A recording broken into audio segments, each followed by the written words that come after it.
Abduqodir Husanov Realga qarshi o'ynaydimi? Guardiola tarkibni tasdiqladi. Assalomu alaykum. Kanalimizga xush kelibsiz. Yaqin daqiqalar ichida siz bilan Ekstra Sport kanali. Videolarimizga like bosib, bizni qo'llab-quvvatlayotgan barchaga rahmat.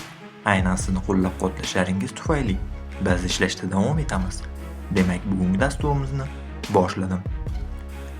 Bugungi dasturimiz homiysi sizlarga katta bonuslarni taklif qilmoqda. Sport Plus promo kodi bilan ro'yxatdan o'tsangiz 3 million so'mgacha bonusni qo'lga kiritasiz.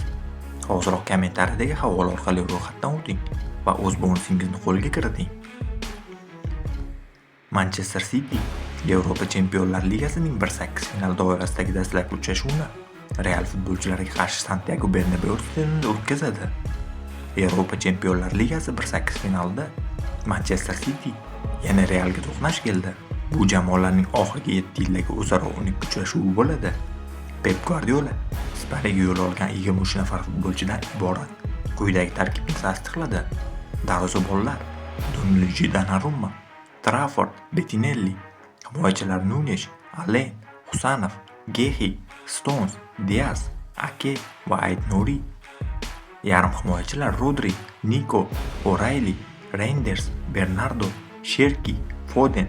Hujumchilar Semenyo, Savio, Marmush, Holland, Doku. Abduqodir Husanov joriy mavsumda Yevropa Chempionlar Ligasining 4-uchrashuvida ishtirok etdi.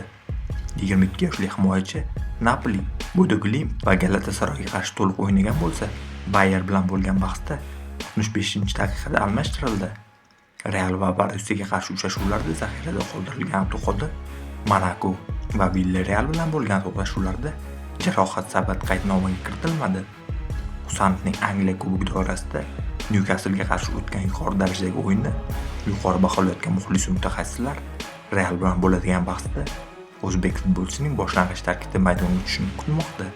Zero o'tgan mavsumda Abduqodir Santiago Bernabeudagi uchrashuvda ham ishonchli o'yin ko'rsatib, Vinicius Juniorga darvozaga xavf solish imkoniyati bermagan edi. Qadrli do'stlar, siz nima deb o'ylaysiz bugungi uchrashuvda Abduqodir Husanov asosiy tarkibda maydonga tushadimi? Albatta fikrlaringizni izohlarda yozib qoldiring. Videoga esa like bosib ketishni unutmang. Kelasi dasturlarda ko'rishguncha xayr, salomat bo'ling.